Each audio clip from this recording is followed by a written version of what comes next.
दोस्तों मावरा जब वलीद को दुरेशेवार से फोन पे बात करते हुए सुन लेती है और वहाँ पर वलीद मावरा को बोलता है, मावरा मैं किसी इम्पोर्टेंट काम से जा रहा हूँ। मावरा को ये बात पता चल जाती है कि वलीद दुरेशेवार से मिलने गया है। इसी तरह मावरा का और भी शक बढ़ चुका था। दूसरी तरफ वलीद जाके दुरेशेवार से मिलता है। दुरेशेवार जब वलीद को देखती है वो बेहद खुश हो जाती है। उसे वलीद को हासिल करने में कुछ पॉइंट नजर आ रहे होते हैं वलीद में। दूसरी तरफ मावरा डिप्रेशन में होती है और वो एक बड़ी गलती कर बैठती है। मावरा अपने रूम में बैठी होती है। वो दुरेशेवार के गुस्से में अपनी नसें काट लेती है। मावरा जब अपना खून देखती है वो बहुत ही रोने लगती है और वहाँ पर मावरा बेहोश हो जाती है। वहाँ पर मावरा की मोम उसके रूम में आती है। जब वो मावरा को बेहोश देखती है वो बहुत ही परेशान हो जाती है। वो जल्दी से अपना फोन निकालती है और वो वलीद को कॉल करती है और उसे बोलती है, वलीद जल्दी से घर पर आ जाओ, मावरा को बहुत ही खून आ रहा है और वो बेहोश है। ये बात सुनते हुए वहाँ पर वलीद हैरान रह जाता है और वहाँ पर वलीद को कोई भी बात समझ नहीं आ रही होती। वहाँ पर वलीद दुरेशेवार की कोई भी बात नहीं सुनता और वहाँ से उठकर चला आता है। वलीद जैसे ही घर आता है वो मावरा को उठाता है और अपनी गाड़ी में बिठाकर उसे हॉस्पिटल लेके जाता है और वहाँ पर डॉक्टर मावरा को इमरजेंसी रूम में लेके जाते हैं। वहाँ पर वलीद बेहद परेशान होता है और उसे कुछ भी समझ नहीं आ रहा होता कि आखिरकार मावरा ने ऐसा क्यों किया। कुछ ही देर बाद डॉक्टर आती है और वलीद को बोलती है, आप जल्दी से ब्लड का अरेंज करें, बल्कि मावरा को बेहद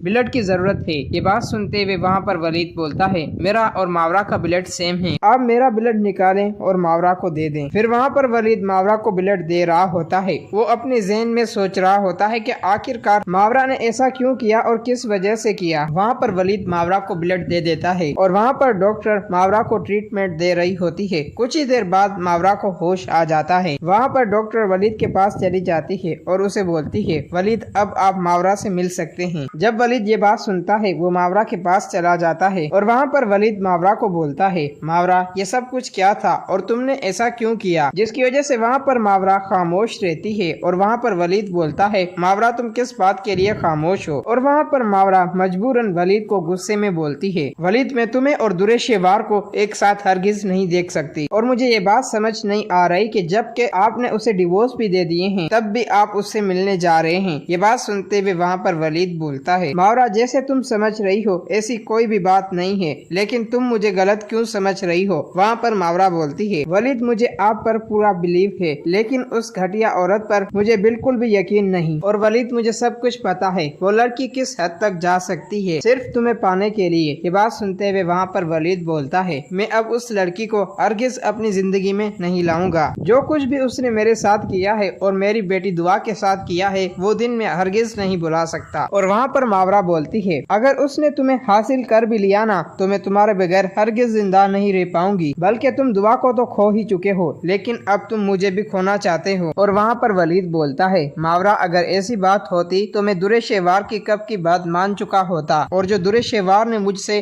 शर्त लगाई थी मैं उसकी शर्त मान के तुम्हें डिवोर्स दे देता, लेकिन मैं तुम्हें नहीं खोना चाहता था, जिसकी वजह से मैंने तुम्हें डिवोर्स नहीं दिए और आखिर मैंने अपनी बेटी दुआ को भी खो दिया। अगर मैं दुरेशेवार की शर्त मान लेता और तुम्हें डिवोर्स दे देता तो आज मेरी बेटी दुआ मेरे साथ होती। वहाँ पर मावरा जज्बाती हो जाती है, जिसकी वजह से वलीद को बोलती है, हाँ तो फिर इसी बात में देर क्यों कर रहे हो, फिर वलीद तुम मुझे डिवोर्स दे क्यों नहीं देते। ये बात सुनते हुए वहाँ पर वलीद को गुस्सा आ जाता है, जिसकी वजह से वलीद वहाँ से उठकर चला जाता है। लेकिन दोस्तों इसमें मावरा एक बहुत बड़ी गलती कर रही है। ये सब कुछ आप हमें जानकर कमेंट में बताएं।